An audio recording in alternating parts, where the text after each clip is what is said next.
আমার মনে হয় কি জানেন, মেয়েরা চায় তাদের বিয়ের আগে একটা বয়ফ্রেন্ড থাকবে। মেয়েরা চায় বিয়ের আগে তারা অপকর্ম করবে। কেন বললাম? যুক্তি আছে। আমি রিসেন্টলি একটা ভিডিও রিলিজ করেছি, নাম চুক্তিনামা। তো ভিডিওটা রিলিজ করার পর প্রায় 50টা মেয়ে আমাকে মেসেজ পাঠিয়েছে। কি লিখেছে?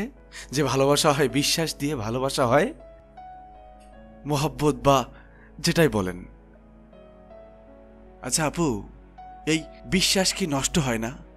হয়তো, নাকি? বিশ্বাস নষ্ট হয়। তো এই বিশ্বাস, এই যে বিশ্বাস আপনারটা আছে, আপনার বিশ্বাসটা ভেঙে গেলে, নষ্ট হয়ে গেলে আপনি কি এই বিশ্বাসটা নিয়ে আদালতে যেতে পারবেন? এই বিশ্বাসটা নিয়ে কি পুলিশের কাছে যেতে পারবেন? আপনার বয়ফ্রেন্ড আপনার পেটে বাচ্চা দিয়ে চলে গেছে, তখন এই বিশ্বাস কোথায় যাবে? এই বিশ্বাসকে আপনার আদালত নেবে, নাকি এই বিশ্বাস কোনো পুলিশ নেবে? কিন্তু আমার এগ্রিমেন্ট যদি করেন আপনি 3 জন সাক্ষীর সামনে, কি হবে? এই 3 জন মানুষ আপনার সাথে থাকবে, আপনার বাচ্চার বাবাকে খুঁজে দেবে। আপনি তো এটা করবেনই। আর এই ছেলেরা তো এটা করবেই।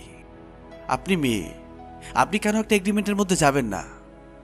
আপনার মাথায় কেন এটা থাকবে না? এই বিশ্বাস টিশ্বাস দিয়ে না, বিশেষ করে প্রেমের ক্ষেত্রে দুনিয়া চলে না।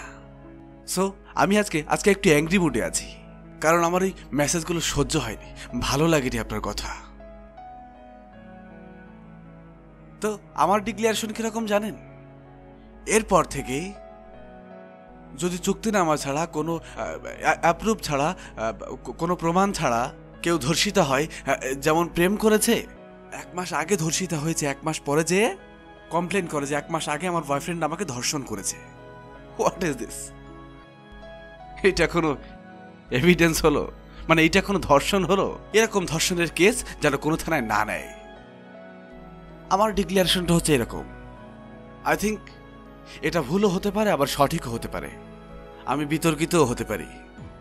তারপরও আমার এটা মনে হয়েছে, আমি বললাম। Thank you.